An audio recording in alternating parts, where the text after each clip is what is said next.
Stranded container in the Suez Canal refloats and currently being secured. Federal government labor to meet mid-April on petrol price adjustments. Africa signs historic agreement with Johnson & Johnson for 400 million doses of COVID-19 vaccines. Plus, oil prices fell after news of ship at Suez Canal had been refloated. This is Business Express on the network service of the NTA, and we are reaching you from Abuja, Nigeria's capital. I am Musa Abubakar.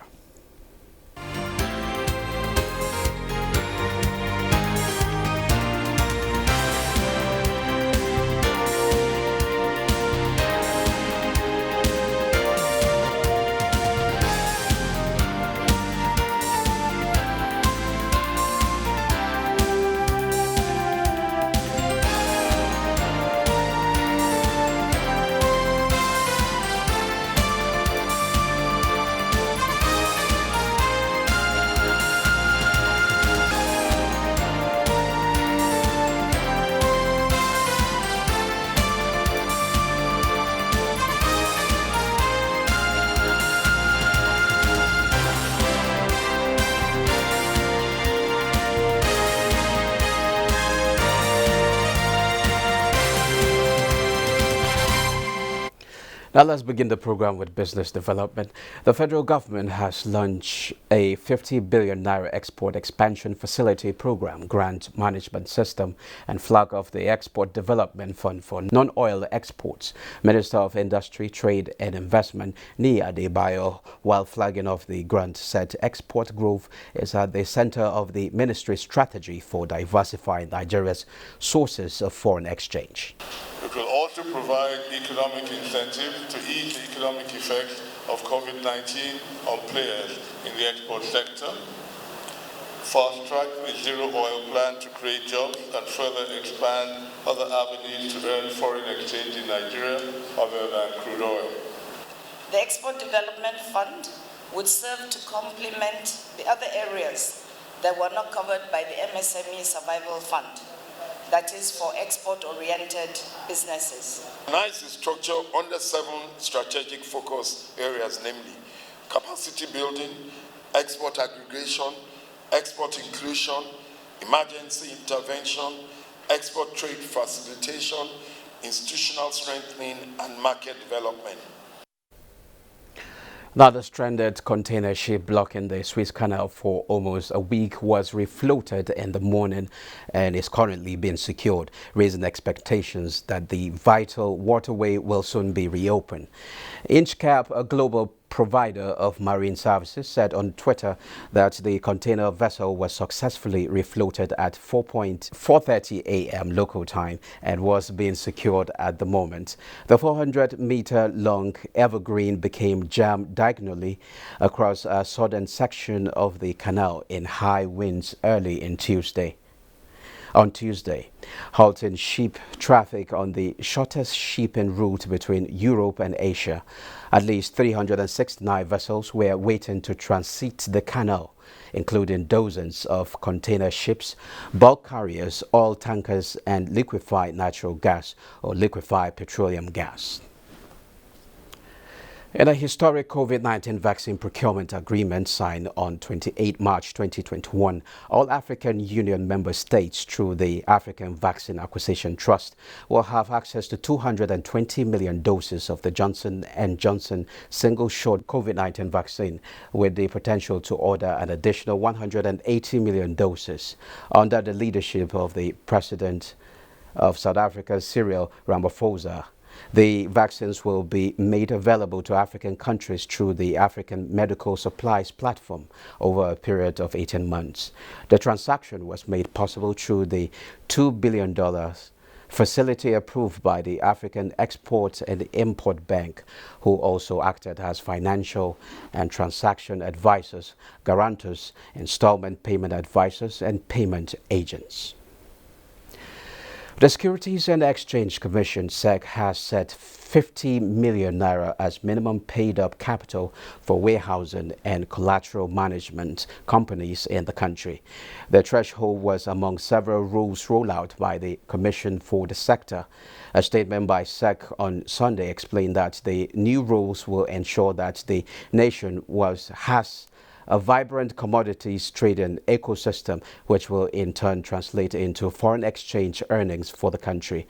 According to the rule, every warehouse that stores commodities to be traded on a registered exchange shall apply to be registered by the Commission, while the Commission shall maintain a register of all registered warehouses, which shall be published on its website.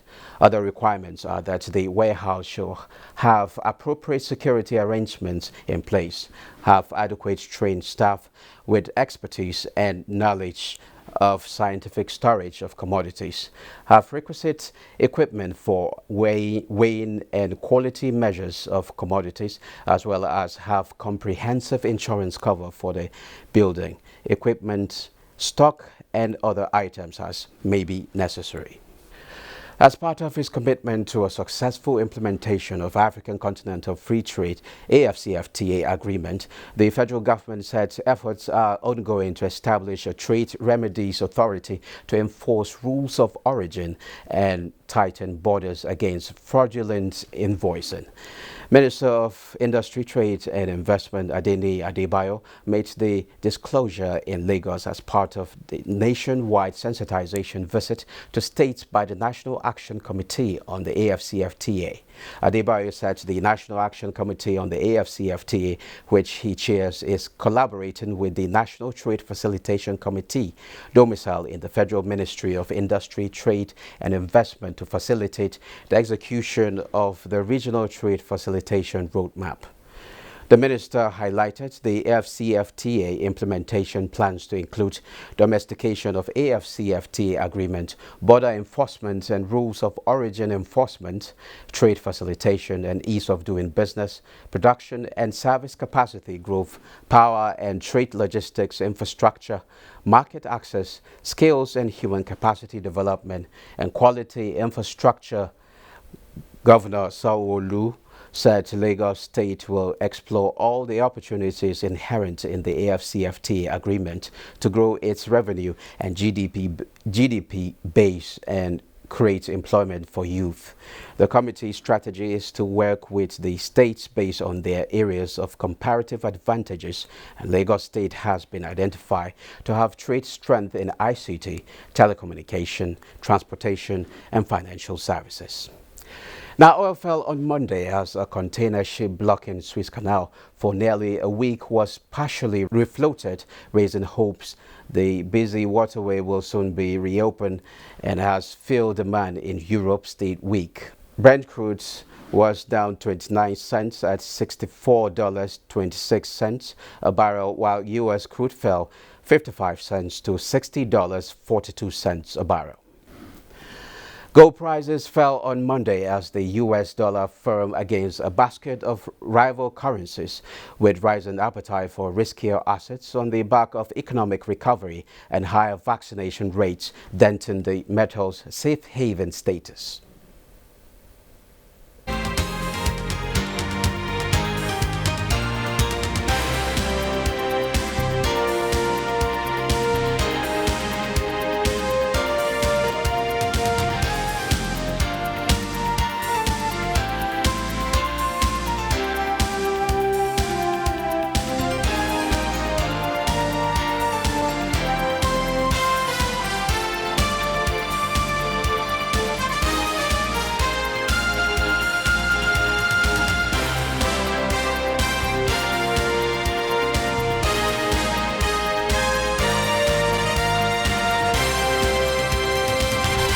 Today we look at Nigeria-Barbados trade relations as the global recovery process from the coronavirus pandemic continues to permeate. I have joining me from Geneva, Chart Blackman, Ambassador, Permanent Representative of Barbados to the World Trade Organization. He also chairs the Trade and Development Committee at the WTO. You're welcome to Business Express. Thank you. Perhaps let's start with Suez Canal. What are the implications to the global trade, especially shipping lines on that route? Yes, this is a very important question and very timely. As you can imagine, the Suez Canal serves as a very major hub and channel for international trade. And given that shipping constitutes a significant, the majority of where trading is done, it has major implications. One, in terms of cost, is going to be a lot higher now because there's a lot of delays within the shipping system. Secondly, the timelines for goods to be delivered across the world is not going to increase. So already we're starting to see a number of dislocations.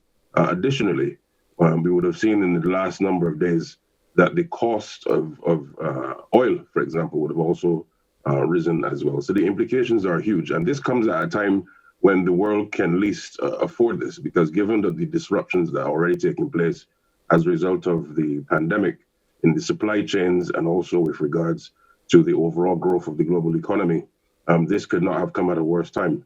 But we're optimistic that those in that part of the world can get it addressed as quickly as possible. It's going to call for a level of creativity as well in order to ensure that goods can reach markets in a timely fashion. And hopefully, countries can mitigate their losses, companies can mitigate their losses. And ultimately, the consumers who are the beneficiaries of trade can also, over time, be able to absorb the shocks that this has really caused. Okay. You were part of the Director General's team to Nigeria. How would you describe your engagement here? Well, I must say that the trip to Nigeria with the WTO Director General was a very, very, very successful one. Firstly, let me pay tribute to her again for being chosen as the first woman and also first African to be elected WTO Director General. She has done a tremendous job. Within her first couple of weeks, she's hit the ground running here in Geneva. But also in terms of the trip, one of the things that I must say is that the DG was able to really, in her trip, speak to the Nigerian people, the government, and to also show them the opportunities that can be derived even further through the WTO.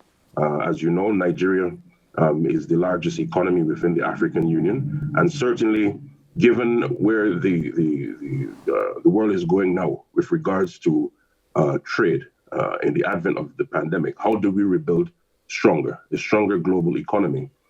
Nigeria, therefore, has a number of opportunities that it can derive from.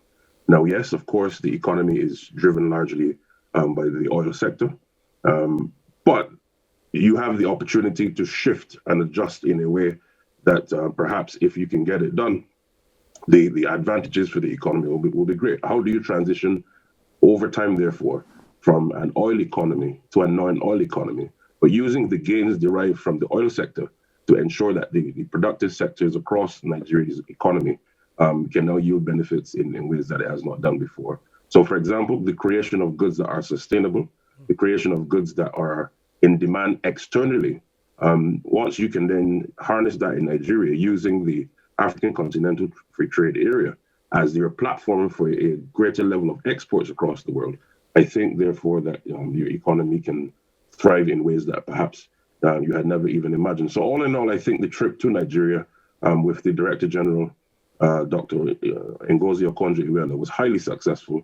The reception that she received there was incredibly warm, and certainly the reception that I received there as well, being part of her delegation equally, was very, very warm and very, very good. So I must commend the government of Nigeria for hosting us. I must pay tribute particularly to the Minister and Ministry of Trade Investment, for example. They would have done a significant part in this, the permanent secretary there. And I think coming out of that, there are also a lot of areas that Barbados wants to engage with Nigeria in as well, because our two countries, believe it or not, have many similarities and also have many opportunities for mutual deepening of ties. Okay. Well, what did you find as important trade quick wins? Well, first of all, on the multilateral level, Barbados and Nigeria works very closely within the WTO, addressing issues of vulnerability in trade. How do we ensure that developing countries have a greater voice in that system? In terms of bilaterally, one of the things that I realize more and more, particularly in terms of trade and services, Nigeria with its Nollywood sector, Barbados with its cultural sector and music. There's a lot that we can do together to ensure that both our countries deepen our trade relations, not just in terms of traditional goods, but also in terms of services. One of the things that I've made note of is that given the structure of your Nollywood sector and the huge demand that it has in Barbados and the Caribbean, one of the things that we're looking to explore is that Barbados becomes the premier destination for the Nollywood sector to shoot its films outside of Nigeria. As you can see in my background, this is perhaps just some of the different lovely beaches that you have. There are many like it, excellent infrastructure. Technology is high in Barbados. So it's the sort of place as well that both your artists and your film crews and everyone can come to Barbados and have world-class venues in terms of shooting their films. But in addition to that, in terms of trade, Barbados is an excellent place for investment. And right now, as I can tell you, the country continues to be open for business. And we therefore encourage the Nigerian business sector to see Barbados as an ideal place to do business. We have a very stable and strong economy built based on democracy as well, where for example, $1 is 2 Barbados dollars in terms of our currency peg. We have the lowest corporate tax rate in the world that is OECD compliant. And therefore, we encourage businessmen from Nigeria and the continent, really, to see Barbados as the place where you want to do business, where you want to set up your companies and to derive great gains for your companies. So there are lots of things that we can do together to really deepen our ties. There's no secret, Barbados also is the home of rum. We invented rum.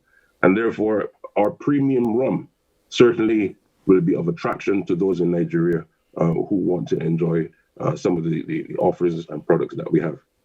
Okay. Okay. Considering the need for nations to diversify, do you see Barbados making any gains from the Nigerian entertainment industry? Oh, definitely. As I mentioned to you just now, the Nollywood sector, it is incredibly popular in my part of the world, certainly in Barbados. Most people that I know are very much into Nollywood films. And therefore, one of the things, as I said, that we're looking to do is to say to the Nollywood sector, the film producers, that when you're looking for places to shoot outside of Nigeria for your films, Barbados is that place to do so. As I said, we have excellent facilities, we have excellent infrastructure, technology. The landscape of the country lends to the sorts of things that you may want to do in your films at the high end as well. So in terms of that, that is something that we really want to work with Nigeria in offering an even higher value added in terms of the film sector in Barbados. There's no secret, your country, Nigeria, continues to produce first-class world artists. Burna Boy, who would have recently won a Grammy. You have the likes of the Wizkids and the Davidos. And we also, as you know, Barbados is the home of Rihanna. And therefore, our two countries can do a lot in the creative sector, certainly with music, in ensuring that a Barbadian-Nigerian cultural fusion can be done in a way that we have never done before. And I think once our two countries put our heads together and get our artists from Barbados coming into Nigeria and vice versa, more on a sustained basis, there's no limit of what we can achieve together. Okay. Looking at the emerging sectors and perhaps value chains, what are the innovative ways to make this happen, considering the fact that transportation is an issue here? Well, I'm glad you raised that point. One of the talks I've been having with your government, there's nothing concrete as yet, but there is scope for the exploration of possible air links between Nigeria and Barbados. Barbados is a country in the region, in the Caribbean region, that at the moment is a hub for international transport, both air and sea. So we have daily connectivity from Toronto, Miami, New York, London, and it serves as a major hub. But the time has really come for us to have flights going from Barbados to the mainland, okay? So these are the things that we are exploring between the two, where, for example, through an air services agreement, we can then build on the fact of trying to explore direct flights from Nigeria and Western Africa as well into Barbados and vice versa. That will drive the business, that will drive the tourism between our two countries and lend to the sorts of ideals of what we are trying to achieve in terms of the cross purposes of tourism, trade, investment, culture as well. And one of the things that makes it a lot easier is that to travel into Barbados, as you would have seen before, as we were speaking before, the visa requirement is not, there's none for Nigerians coming into Barbados. So for that business transaction travel, it's a lot easier when you're planning your business to come. Okay, during your visit to Nigeria, which food did you enjoy most? Oh, that's a tough one, but certainly I have to mention jollof rice, plantain, which we eat a lot of in Barbados. It was incredibly good, incredibly good. Some friends tried to offer me something called egusi soup. I'm not sure if I pronounced it correctly. Okay, thank you very much, Mr. Chad Blackman, Ambassador, Permanent Representative of Barbados to the World Trade Organization. Thank you. Thank you. The stock market exchange closed today's session on positive. On a positive, the all share index appreciated 0.71% to close at 39,493.37 basis points. Total of 522.1 million shares valued at 10.6 billion naira. Exchange hands in 4,566. Market capitalization stands at 20.6 trillion naira. And we have the top trades. The most active shares are Guarantee Trust Bank, which has a volume of 230 million shares value at 7.3 billion, followed by UBN Holding with 79.2 million shares valued at 419.8 million naira, and followed by Wema, 51.9 million shares valued at 31.7 billion naira. Now moving on, Asia Pacific stocks mix. Shares of Nomura plunged 16% after flagging potential $2 billion loss. Bosside Abel has details. Welcome to the Global Market Review. I am Bosside Abel. On Friday, all three major benchmarks rallied to their session highs into the close, with the blue chip Dow closing about 450 points higher. The S&P 500 eventually climbed 1.7% to hit a record closing high. The Nasdaq Composite wiped out a 0.8% loss and ended Friday 1.2% higher. However, in early trading of Monday, stock futures traded lower after a rush of broad-based late buying push that the S&P 500 to a record high in the final minutes of Friday's sessions. Futures on the Dow Jones Industrial Average implied an opening loss of 130 points. S&P 500 futures and Nasdaq 100 futures also traded in negative territory. Investors are also awaiting update from President Joe Biden's infrastructure plan, which could cost $3 trillion. European stocks were mixed in early trading Monday, tracking positive sentiment seen elsewhere at the start of the trading week. It was a positive early trading in Asia, as markets are expected to get a further boost from reports that the giant container ship blocking the Suez Canal has been refloated and it's been secured. The vessel is one of the largest container ships in the world and became stuck last Tuesday while entering the Suez Canal from the Red Sea, holding up many other cargo ships in the process. The Nikkei topped 0.71% to close 29,384.52. Shanghai Composite topped 0.5% to close 3,435.3, while Hong Kong's Hang Seng Index closed a little change at 28,338.3. Africa stocks also recorded positive open in early trading, with most stocks posting gains, but for Nairobi's all share, which depreciated by 1.4%. That's the Global Market Review. I am Bossede Abel. And that concludes Business Express. Business Express returns tomorrow at 9:30 a.m. Be safe out there.